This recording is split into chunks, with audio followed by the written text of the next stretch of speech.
Hello friends, welcome back to Diya Hubballi vlogs. ಎಲ್ಲರೂ ಹೆಂಗಿದ್ದೀರಿ? ನಾವೆಲ್ಲರೂ ಆರಾಮಾಗಿದ್ದೀವಿ.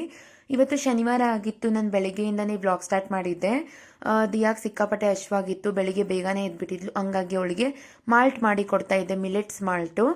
ಮಿಲೆಟ್ಸಲ್ಲಿ ತುಂಬಾ ಫೈಬರ್ ಕಂಟೆಂಟ್ ಜಾಸ್ತಿ ಇರೋದ್ರಿಂದ ಡೈಜೆಷನ್ ಕೂಡ ಇಂಪ್ರೂವ್ ಆಗುತ್ತೆ. ಆ್ಯಂಡ್ ಬೆಳಿಗ್ಗೆ ಇದನ್ನು ಕೊಡೋದ್ರಿಂದ ಎನರ್ಜಿ ಕೂಡ ಚೆನ್ನಾಗಿ ಸಿಗುತ್ತೆ. ಹಾಗೆ ಇದನ್ನು ನಾನು ಹಾಲು ಹಾಕಿ ಮಾಡ್ತೀನಿ. ಸೊ ಕ್ಯಾಲ್ಶಿಯಂ ಕೂಡ ಚೆನ್ನಾಗಿರುತ್ತೆ. ಹಂಗಾಗಿ ಇದನ್ನು ನಾನು ಅವಳಿಗೆ ಬೆಳಿಗ್ಗೆ ಯೂಶ್ವಲಿ ಕೊಡ್ತೀನಿ.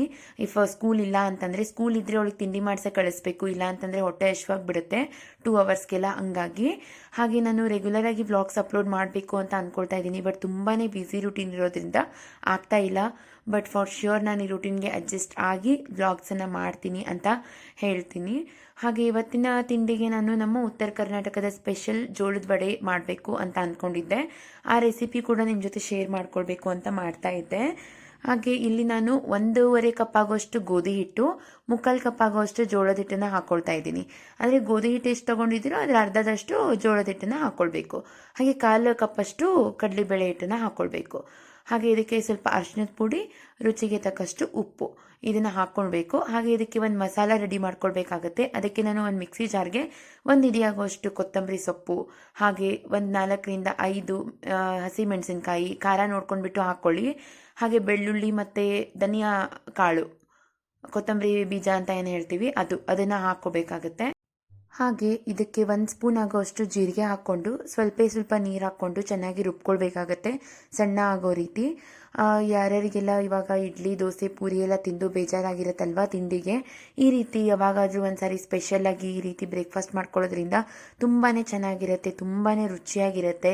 ಒಂದ್ಸರಿ ಟ್ರೈ ಮಾಡಿ, ಮಿಸ್ ಮಾಡಬೇಡಿ. ನೋಡ್ತಿರ್ಬೋದು ಯಾವ ರೀತಿ ಮಸಾಲೆ ತಯಾರಾಗಿದೆ ಅಂತ. ಇದನ್ನು ನಾನು ಇಲ್ಲಿ ಹಾಕ್ಕೊಂಡಿರ್ತೀನಲ್ಲ ಹಿಟ್ಟು, ಗೋಧಿ ಹಿಟ್ಟು, ಜೋಳದ ಹಿಟ್ಟು, ಅದಕ್ಕೆ ನಾನು ಇದನ್ನು ಹಾಕಿಬಿಟ್ಟು ಚೆನ್ನಾಗಿ ಕಲಿಸ್ಕೊಳ್ತೀನಿ. ಇದರಿಂದನೇ ನಾವು ಹಿಟ್ಟು ನಾದ್ಕೊಳ್ಬೇಕು.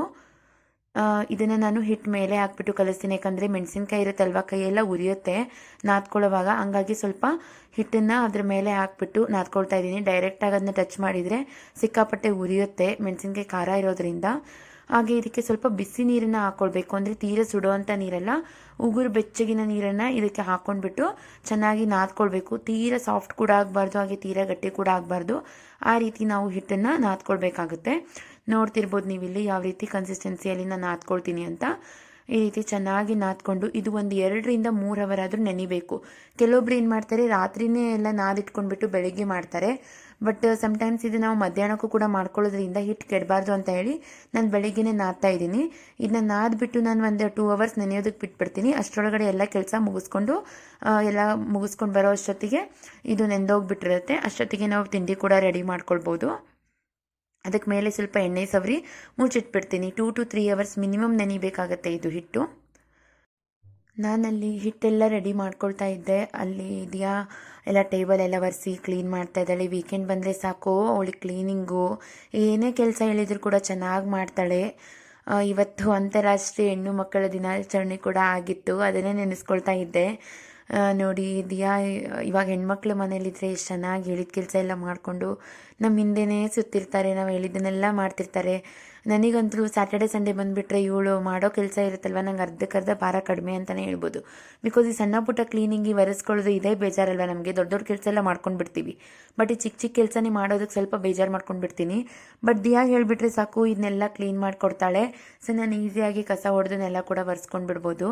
ಇವಳಿಗೆ ಅಮ್ಮಂಗೆ ಒಂದು ಸ್ವಲ್ಪನಾದರೂ ಕಷ್ಟ ಆಗ್ತಿದೆ, ಏನೋ ಹುಷಾರಿಲ್ಲ, ಏನೋ ಒಂದು ಹೇಳಿದರೂ ಕೂಡ ಸಿಕ್ಕಾಪಟ್ಟೆ ಕೇರ್ ಮಾಡೋದು, ಈ ರೀತಿ ಎಲ್ಲ ಕೆಲಸ ಮಾಡೋದು ಎಲ್ಲನೂ ಮಾಡ್ತಾಳೆ.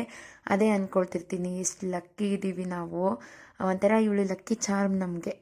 ಏನೇ ಹೇಳಿದ್ರು ಹ್ಞೂ ಹ್ಞೂ ಹ್ಞೂ, ಯಾವುದಕ್ಕೂ ಇಲ್ಲ ಅಂತ ಹೇಳೋದಿಲ್ಲ. ನೋಡಿ ನಾವೇನು ಹೇಳೋದೇ ಇಲ್ಲ ಕ್ಲೀನ್ ಮಾಡೋ ಅಂತ, ಅವಳೇ ಮಾಡ್ತಾಳೆ ಎಲ್ಲನೂ. ಅದೇ ಒಂಥರ ಇವಳು ನೋಡಿದರೆ ಖುಷಿಯಾಗುತ್ತೆ. ಫುಲ್ ಆ್ಯಕ್ಟಿವ್ ಮೋಡಲ್ಲೇ ಇರ್ತಾಳೆ. ಯಾವಾಗ ನೋಡಿದ್ರು ಸನ್ರೈಸ್ ಆದರೆ ಎದ್ದೇಳಬೇಕು, ಸನ್ಸೆಟ್ ಆದರೆ ಮಲ್ಕೋಬೇಕು. ಇದಿಷ್ಟು ಅವಳು ಅರ್ಥ ಮಾಡ್ಕೊಂಡ್ಬಿಟ್ಟಿದ್ದಾಳಲ್ವ, ಹಂಗಾಗಿನೇ ಅವಳು ಇಡೀ ದಿನ ಆ್ಯಕ್ಟಿವ್ ಆಗಿನೇ ಇರ್ತಾಳೆ. ಫ್ರೆಂಡ್ಸ್, ಇವಾಗ ನಾನು ಎಲ್ಲ ಕೆಲಸ ಮುಗಿಸ್ಕೊಂಡು ಬಂದು ಚಟ್ನಿ ಮಾಡೋಣ, ಅದು ಜೋಳದ ವಡೆ ಜೊತೆ ಅಂತ ಮಾಡ್ತಾ ಇದ್ದೆ. ಚಟ್ನಿಗೆ ನಾನು ಅದೇ ಜಾರನ್ನ ಯೂಸ್ ಮಾಡ್ತಾ ಇದ್ದೀನಿ. ಸ್ವಲ್ಪ ಕೊಬ್ಬರಿ ಮತ್ತು ಒಂಚೂರು ಕೊತ್ತಂಬರಿ ಸೊಪ್ಪು, ಹಾಗೆ ಒಂದು 4 ಹಸಿರು ಮೆಣಸಿನ್ಕಾಯಿ, ಖಾರ ನೋಡ್ಕೊಂಡ್ಬಿಟ್ಟು ಹಾಕ್ಕೊಳ್ಳಿ. ಸ್ವಲ್ಪ ಜಾಸ್ತಿ ಬೇಕಂದರೆ ಜಾಸ್ತಿ ಕೂಡ ಹಾಕ್ಕೊಳ್ಬೋದು. ಹಾಗೆ ಒಂದು 5ರಿಂದ 6 ಹೆಸರು ಬೆಳ್ಳುಳ್ಳಿನ ಹಾಕ್ಕೊಳ್ಬೇಕು, ಜಾಸ್ತಿ ಹಾಕ್ಕೊಳ್ಬೇಡಿ, ಬೆಳ್ಳುಳ್ಳಿ ಸ್ಮೆಲ್ಲೆ ಜಾಸ್ತಿ ಬಂದುಬಿಡುತ್ತೆ. ಹಾಗೆ ಒಂಚೂರು ಶುಂಠಿ, ಹಾಗೆ ಸ್ವಲ್ಪ ಜೀರಿಗೆ ಮತ್ತು ಉಪ್ಪು, ರುಚಿಗೆ ತಕ್ಕಷ್ಟು ಉಪ್ಪನ್ನು ಹಾಕ್ಕೊಂಡು ಇದನ್ನು ಮಿಕ್ಸಿ ಮಾಡ್ಕೊಳ್ಳಿ. ನೀರು ಹಾಕ್ಕೊಳ್ಳೋದಕ್ಕೆ ಹೋಗಬೇಡಿ, ನೀರು ಹಾಕ್ಕೊಳ್ಬಾರ್ದು ಇದಕ್ಕೆ. ಇನ್ನು ಸ್ವಲ್ಪ ನೋಡಿ ಸಣ್ಣ ಮಿಕ್ಸಿ ಮಾಡಿಕೊಂಡು ಇದಕ್ಕೆ ಒಂದು 2ರಿಂದ 3 ಸ್ಪೂನ್ ಮೊಸರನ್ನ ಹಾಕ್ಕೊಂಡ್ಬಿಟ್ಟು ರುಬ್ಕೊಳ್ಬೇಕಾಗತ್ತೆ. ಇದಕ್ಕೆ ಒಂಚೂರು ನೀರು ಯೂಸ್ ಮಾಡಬೇಡಿ. ನೀರೇನಾದರೂ ಯೂಸ್ ಮಾಡಿದರೆ ಚಟ್ನಿ ಟೇಸ್ಟೇ ಹೋಗ್ಬಿಡುತ್ತೆ. ಹಾಗಾಗಿ ಮೊಸರನ್ನ ಹಾಕ್ಕೊಂಡ್ಬಿಟ್ಟು ರುಬ್ಕೊಳ್ಬೇಕಾಗತ್ತೆ. ನಿಮಗೆ ಬೇಕು ಸ್ವಲ್ಪ ನೀರಾಗಿ ಚಟ್ನಿ ಬೇಕಂದರೆ ಮೊಸರನ್ನ ಜಾಸ್ತಿ ಹಾಕ್ಕೊಳ್ಳಿ ಅಷ್ಟೇ, ಓಕೆನಾ. ಇಲ್ಲಿ ನನ್ನ ಹಸ್ಬೆಂಡ್ಗೆ ಅಷ್ಟೊಂದು ನೀರಾಗಿ ಇಷ್ಟ ಆಗಲ್ಲ, ಹಾಗಾಗಿ ನಾನು ಚಟ್ನಿನ ಸ್ವಲ್ಪ ಗಟ್ಟಿ ಮಾಡಿಬಿಟ್ಟು ನಾನು ಆಮೇಲೆ ಮೊಸರು ಹಾಕ್ಕೊಳ್ತೀನಿ ಮತ್ತೆ ಎಕ್ಸ್ಟ್ರಾ. ಇಲ್ಲ ಅಂತಂದರೆ ಎಲ್ಲ ಮೊಸರಾಗಿ ಕಲಿಸ್ಕೊಂಡ್ಬಿಡ್ಬೋದು ಚಟ್ನಿಗೆ, ಸ್ವಲ್ಪ ನೀರಾಗಿ ಚೆನ್ನಾಗಾಗುತ್ತೆ ಅದು ಕೂಡ. ಹಾಗೆ ಇಲ್ಲಿ ನೋಡ್ತಿರ್ಬೋದು ಹಿಟ್ಟು ಚೆನ್ನಾಗಿ ನೆಂದಿದೆ. ಒಂದು 2.5 ಗಂಟೆ ಬಿಟ್ಬಿಟ್ಟಿದ್ದೆ, ಚೆನ್ನಾಗಿ ನೆಂದಿದೆ ಹಿಟ್ಟು. ಈ ಲೆವೆಲಿಗೆ ನಾನು ಉಂಡೆಗಳನ್ನ ಮಾಡ್ಕೊಂಡು ಇಟ್ಕೊಳ್ತೀನಿ, ಈ ಸೈಜಲ್ಲಿ ಮಾಡ್ಕೊಂಡು ಇಟ್ಕೊಳ್ತೀನಿ. ನೋಡ್ತಿರ್ಬೋದು ಎಷ್ಟು ಚೆನ್ನಾಗಿ ನೆಂದಿದೆ ಹಿಟ್ಟು ಅಂತ. ಸೊ ಇದು ಎಷ್ಟು ಬೇಕೋ ಅಷ್ಟು ಎಲ್ಲ ಉಳ್ಳೆಗಳನ್ನ ಮಾಡ್ಕೊಂಡು ಇಟ್ಕೋಬೋದು. ಉಳಿತು ಅಂತ ಅಂದರೆ ಮಧ್ಯಾಹ್ನಕ್ಕೂ ಕೂಡ ಮಾಡ್ಕೊಳ್ಬೋದು, ಏನು ಪ್ರಾಬ್ಲಮ್ ಇಲ್ಲ. ಹಾಗೆ ರಾತ್ರಿವರೆಗೂ ಇಡ್ಲಿಕ್ಕೆ ಹೋಗಬೇಡಿ, ಇಟ್ಟರೂ ಕೂಡ ಒಂದು ಸ್ವಲ್ಪ ಫ್ರಿಜ್ಜಲ್ಲಿ ಇಡಿ. ಇಲ್ಲ ಅಂತಂದರೆ ಇಡದೇ ಇರೋದೇ ಒಳ್ಳೆಯದು, ಬೇಗ ಖಾಲಿ ಮಾಡಿಬಿಟ್ರೆ ತುಂಬಾ ಒಳ್ಳೆಯದು. ಇದನ್ನು ನಮ್ಮ ಮನೆಯಲ್ಲಿ ಎಲ್ಲರೂ ಇಷ್ಟಪಟ್ಟು ತಿಂತಾರೆ. ಇದನ್ನು ಮಾಡಿಬಿಟ್ರೆ ಎಲ್ರಿಗೂ ಕೂಡ ಫೇವ್ರೇಟು.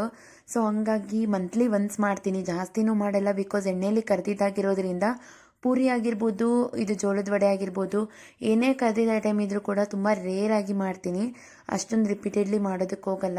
ಯೂಶ್ವಲಿ ಉಪ್ಪಿಟ್ಟು, ಅವಲಕ್ಕಿ, ಚಪಾತಿ ಇದೇ ರೀತಿ ಬ್ರೇಕ್ಫಾಸ್ಟ್ ಆಗಿರುತ್ತೆ ನಮ್ಮದು. ಇಲ್ಲಿ ನಾನು ಹೋಳಿಗೆ ಶೀಟನ್ನು ಯೂಸ್ ಮಾಡ್ಕೊಳ್ತಾ ಇದ್ದೀನಿ. ಬೇಕಂದರೆ ಬಟರ್ ಪೇಪರ್ ಅಥವಾ ಎಣ್ಣೆ ಪ್ಯಾಕೆಟ್ ಇರುತ್ತಲ್ಲ, ಅದನ್ನು ಕೂಡ ನೀವು ಇಲ್ಲಿ ಯೂಸ್ ಮಾಡ್ಕೊಳ್ಬೋದು. ಅದಕ್ಕೆ ಒಂದೇ ಒಂದು ಸ್ಪೂನ್ ಆಗೋಷ್ಟು ಎಣ್ಣೆನ ಸವರಿಬಿಟ್ಟು ಲಟ್ಟಿಸ್ಕೊಳ್ತಾ ಇದ್ದೀನಿ. ಇದನ್ನ ಚೆನ್ನಾಗಿ ಒಂದು ತೀರಾ ಮೀಡಿಯಮ್ ಸೈಜಲ್ಲಿ ಮಾಡ್ಕೊಳ್ಬೇಕು. ತೀರಾ ತೆಳ್ಳಗಾಗಿರ್ಬೋದು, ತೀರಾ ದಪ್ಪ ಲಟ್ಟಿಸ್ಕೊಳ್ಳೋದಕ್ಕೆ ಹೋಗಬೇಡಿ. ಒಂದು ಮೀಡಿಯಮ್ ಲೆವೆಲಲ್ಲಿ ಲಟ್ಟಿಸ್ಕೊಂಡ್ಬಿಟ್ಟು ಚೆನ್ನಾಗಿ ಕಾದಿರೋ ಅಂಥ ಎಣ್ಣೆಯಲ್ಲಿ ಹಾಕಿ ಕರಿಬೇಕಾಗತ್ತೆ. ಇಲ್ಲಿ ನೋಡ್ತಿರ್ಬೋದು ಹಾಕಿದ ತಕ್ಷಣ ಎಷ್ಟು ಚೆನ್ನಾಗಿ ಉಪ್ಕೊಳ್ಳುತ್ತೆ ಹಿಟ್ಟು ಇದು ಪೂರಿ ಅಂತ, ಸಾರಿ ಜೋಳದ ವಡೆ. ಪೂರಿ ಅಂದು ಅಭ್ಯಾಸ ಆಗಿಬಿಟ್ಟಿದೆ ದಿಯಾಗೆ. ಜೋಳದ ವಡೆ ಎಷ್ಟು ಚೆನ್ನಾಗಿ ಉಪ್ಕೊಳ್ಳುತ್ತೆ, ಬೇಗನೆ ಬೆಂದೋಗ್ಬಿಡುತ್ತೆ. ಸೊ ಇದನ್ನು ಒಂದು ಟಿಶ್ಯೂ ಪೇಪರ್ ಹಾಕ್ಬಿಟ್ಟು ಒಂದು ಸೈಡ್ ಎತ್ತಿಟ್ಕೊಂಡ್ಬಿಡಿ. ಸ್ವಲ್ಪ ಲೇಟಾಗಿ ವಿಡಿಯೋ ಮಾಡಿದೆ, ಯಾಕಂದರೆ ಹಸ್ಬೆಂಡ್ ಬೇಕಾಗಿತ್ತು ವಿಡಿಯೋ ರೆಕಾರ್ಡ್ ಮಾಡೋದಕ್ಕೆ, ಕೈಯೆಲ್ಲ ಎಣ್ಣೆ ಆಗಿರೋದ್ರಿಂದ. ಹಂಗಾಗಿ ನೋಡ್ತಿರ್ಬೋದು ನೀವಿಲ್ಲಿ ಇದು ಜೋಳದ ವಡೆನ ಹಾಕ್ಕೊಂಡ್ಬಿಟ್ಟು ಚಟ್ನಿನ ಹಾಕ್ಕೊಂಡು, ಇದು ಬೇಕಂದರೆ ಹಿಂಗೆ ತಿನ್ಬೋದು ಬೇಕು ಅನ್ನೋರು. ಇಲ್ಲ ಅಂತಂದರೆ ಸ್ವಲ್ಪ ನೀರಾಗಿ ಬೇಕು ಅಂತ ಅಂದರೆ ಇದಕ್ಕೆ ಸ್ವಲ್ಪ ಮೊಸರನ್ನು ಆ್ಯಡ್ ಮಾಡ್ಕೊಳ್ಬೋದು. ಮೊಸರು ಹಾಕ್ಕೊಂಡ್ರೆ ರುಚಿ ಇನ್ನೂ ಎನ್ಹಾನ್ಸ್ ಆಗುತ್ತೆ, ತುಂಬಾ ಚೆನ್ನಾಗಿರುತ್ತೆ ಆ್ಯಕ್ಚುಲಿ. ಇದನ್ನ ಟ್ರೈ ಮಾಡಿ, ಮೊಸರನ್ನ ಜಾಸ್ತಿನೇ ಹಾಕ್ಕೊಳ್ಳಿ. ಇದು ನಾನು ಹೇಳ್ತಾ ಇರೋದು, ನಾನು ಟೇಸ್ಟ್ ಮಾಡಿರೋ ಅಂಥದ್ದು. ಎಲ್ಲಿಗೆ ಹೋಗೋಣ? ಪಾರ್ಕಿಗೆ ಹೋಗ್ತೀರಿ? ಮಳೆ ಬರೋಂಗಾಗೈತೆ ನೋಡಿ. ಇವತ್ತು ನೀನು ಪಾರ್ಕಿಗೆ ಹೋಗ್ತೀನಿ ಅಂತ ಬಿಸಿಲೇ ಬಿದ್ದಿಲ್ಲ ನೋಡಿ, ಹೊರಗ ಮಾಡಾಕ್ಬಿಟ್ಟೈತಿ. ಇವತ್ತು ನೀನು ಪಾರ್ಕಿಗೆ ಹೋಗ್ತೀನಿ ಅಂತ ಹೇಳಿಯಲ್ಲ, ಅದಕ್ಕೆ ಇವತ್ತು ಮಾಡಾಕೈತಿ ಫುಲ್. ಹೋಮ್ವರ್ಕ್ ಯಾವಾಗ ಮಾಡೋದು ನೀನು?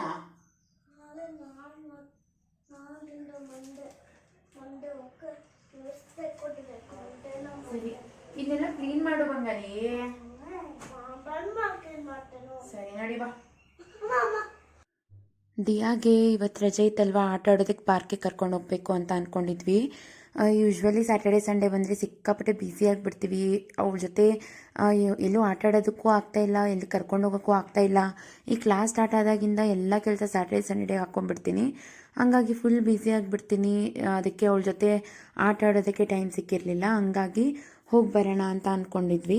ಅದನ್ನೇ ಮಾತಾಡ್ಕೊಳ್ತಾ ಇದ್ವಿ. ಏನೇ ಕೆಲಸ ಇದ್ವಿ, ಎಷ್ಟೇ ಕಷ್ಟ ಆದರೂ ಮಂಡೇ ಟು ಫ್ರೈಡೇನೇ ಮುಗಿಸ್ಕೊಂಡು ಬಿಡೋಣ, ಸ್ಯಾಟರ್ಡೆ ಸಂಡೇ ಬೇಡವೇ ಬೇಡ, ಅಟ್ಲೀಸ್ಟ್ 2 ಡೇಸ್ ಆದರೂ ರೆಸ್ಟ್ ಮಾಡ್ಬೋದಲ್ವಾ ಅಂತ ಹೇಳಿ ಅದನ್ನೇ ಮಾತಾಡ್ಕೊಳ್ತಾ ಇದ್ವಿ ನಾನು ನನ್ನ ಹಸ್ಬೆಂಡು. ಇಲ್ಲ ಅಂತಂದರೆ ದಿಯಾಗೆ ಟೈಮ್ ಕೊಡೋದಕ್ಕಾಗಲ್ಲ, ಅವಳಿಗೇನು ಕಾನ್ಸಂಟ್ರೇಟ್ ಮಾಡೋದಕ್ಕೆ ಆಗ್ತಾ ಇಲ್ಲ. ಅದಕ್ಕೋಸ್ಕರ ಕಷ್ಟ ಆದರೂ ಚಿಂತೆ ಇಲ್ಲ, ವೀಕ್ ಡೇಸಲ್ಲೇ ಮುಗಿಸ್ಕೊಂಡು ಬಿಡೋಣ ಅಂತ. ಇವಾಗ 24 ಅವರ್ಸ್ ಕೂಡ ಸಾಕಾಗ್ತಾ ಇಲ್ಲ ನಮಗೆ ಒಂದು ದಿನಕ್ಕೆ. ಹಂಗೆ ಟೈಮ್ ಹೋಗ್ತಾ ಇದೆ. ಕರೆಕ್ಟಾಗಿ 6 to 7 ಅವರ್ಸ್ ಮಾತ್ರ ನಿದ್ದೆ ಮಾಡ್ತೀನಿ. ಆದರೂ ಹೆಂಗೆ ಡೇ ಹೋಗುತ್ತೆ, ಏನು ಕೆಲಸ ಮಾಡ್ತಿದ್ದೀನಿ, ಅದು ಹೆಂಗೆ ಕಾಲ ಹೋಗ್ತಾ ಇದೆ ಅಂತಲೇ ಗೊತ್ತಾಗ್ತಿಲ್ಲ ನನಗೆ. ಬರ್ರಿ ಎಲ್ಲಿಗೆ ಹೊಂಟಿರಿ ನೀವು? ಪಾಲ್ಕಿಗೆ ಬರ್ರಿ, ಹತ್ತು ಬರ್ರಿ.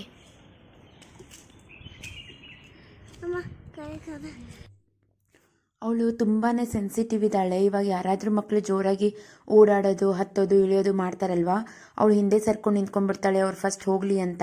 ಮೀನ್ಸ್ ಯಾರಾದರೂ ದುಗಿಸ್ಬಿಟ್ರೆ ಅನ್ನೋ ಟೆನ್ಷನ್ ಅವಳಿಗೆ. ಅಷ್ಟು ಸೆನ್ಸಿಟಿವ್ ಇದ್ದಾಳೆ. ಅಷ್ಟು ಹೆಂಗೆಂಗೋ ಹತ್ತೋದು ಇಳಿಯೋದು ಜಿಗ್ದಾಡೋದು ಆ ರೀತಿ ಎಲ್ಲ ಮಾಡಲ್ಲ. ಬಿಕಾಸ್ ಒಂದ್ಸರಿ ಕೈ ಫ್ರ್ಯಾಕ್ಚರ್ ಆಗಿದೆ ಅಲ್ವಾ, ಅದೇ ಭಯ ಹುಟ್ಕೊಂಡ್ಬಿಟ್ಟಿದೆ.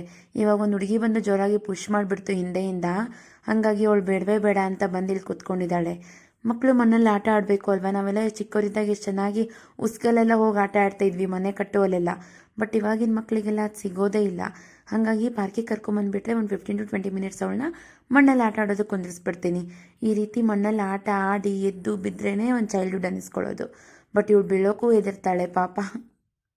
ಹಾಗೆ ನಾನು ಹಿಂದಿನ ದಿನದಿಂದನೂ ಮನೆಯಲ್ಲಿ ಐಸ್ ಕ್ರೀಮ್ ಮಾಡ್ತಾ ಇದ್ದೆ. ಅದು ಹಿಂದಿನ ದಿನ ಸ್ಟಾರ್ಟ್ ಮಾಡಿದರೆ ಇವತ್ತು ರೆಡಿ ಆಗುತ್ತೆ. ನೋಡ್ತಿರ್ಬೋದು ಎಷ್ಟು ಚೆನ್ನಾಗಾಗಿದೆ ಅಂತ. ಹೆಂಗಿದೆ ಐಸ್ ಕ್ರೀಮು? ಹಿಂಗೆ ಮಾಡೋಣ ಇನ್ಮೇಲಿಂದ. ಹೊರಗಿಂದ ತರೋದು ಬೇಡ, ಇನ್ಮೇಲೆ ಹೊರಗಡೆದೆಲ್ಲ ಕೇಳಬೇಡ.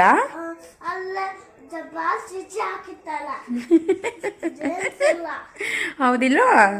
ನಾವು ಇನ್ಮೇಲೆ ನೆಕ್ಸ್ಟ್ ಟೈಮಿಂದ ಡ್ರೈ ಫ್ರೂಟ್ಸ್ ಹಾಕಿ ಮಾಡೋಣ, ಓಕೆನಾ? ಗೋಡಂಬಿ ಎಲ್ಲ ಹಾಕಿ ಮಾಡೋಣ, ಪಿಸ್ತಾಡ್ ಬಾದಾಮ್ ಎಲ್ಲ ಹಾಕಿ ಮಾಡೋಣ. ಚೆನ್ನಾಗಿರುತ್ತೆ.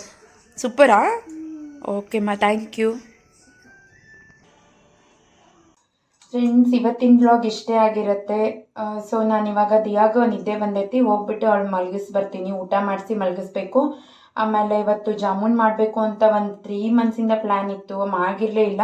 ಹಾಗಾಗಿ ಇವತ್ತೇನು ಕೆಲಸನೂ ಇರಲಿಲ್ಲ ಅಷ್ಟೊಂದು. ಅದಕ್ಕೋಸ್ಕರ ಜಾಮೂನ್ ಮಾಡೋಣ ಅಂತ ಅಂದ್ಕೊಂಡಿದ್ದೀನಿ. ಹಾಗೆ ಇಲ್ಲಿ ಮನೆಯಲ್ಲಿ ಹತ್ರ ಒಬ್ಬರು ಗಿಣ್ಣದ ಹಾಲು ಕೊಟ್ಟಿದ್ರು, ಅದಕ್ಕೋಸ್ಕರ ಗಿಣ್ಣ ಕೂಡ ಮಾಡಬೇಕು ಅಂತ ಅಂದ್ಕೊಂಡಿದ್ದೀನಿ. ಅದೇ ರೆಸಿಪಿನ ನಾನು ಶೂಟ್ ಮಾಡ್ಕೊಂಡ್ಬಿಟ್ಟು ನಾನು ಶಾರ್ಟ್ ವೀಡಿಯೋದಲ್ಲಿ ಅಪ್ಲೋಡ್ ಮಾಡ್ತೀನಿ. ಬಿಕಾಸ್ ಈ ವಿಡಿಯೋ ತುಂಬಾ ಲೆಂದಿ ಆಗಿಬಿಡುತ್ತೆ. ಹಾಗಾಗಿ ನಾನು ಶಾರ್ಟ್ ವೀಡಿಯೋದಲ್ಲಿ ಅಪ್ಲೋಡ್ ಮಾಡ್ತೀನಿ. ಲಿಂಕನ್ನು ನಾನು ಡಿಸ್ಕ್ರಿಪ್ಷನಲ್ಲಿ ಕೊಟ್ಟಿರ್ತೀನಿ, ಬೇಕಿದ್ರೆ ಚೆಕ್ ಮಾಡ್ಕೊಳ್ಬೋದು. ಹಾಗೆ ಯಾರ್ಯಾರು ಇನ್ನೂ ನಮ್ಮ ಚಾನಲ್ಗೆ ಸಬ್ಸ್ಕ್ರೈಬ್ ಆಗಿಲ್ಲ, ದಯವಿಟ್ಟು ಸಬ್ಸ್ಕ್ರೈಬ್ ಆಗಿ ಸಪೋರ್ಟ್ ಮಾಡಿ ಅಂತ ಕೇಳ್ತಾ ಮುಂದಿನ ಬ್ಲಾಗಲ್ಲಿ ಮತ್ತೆ ಸಿಗ್ತೀನಿ. ಎಲ್ರಿಗೂ ಟೇಕ್ ಕೇರ್, ಬಾಯ್.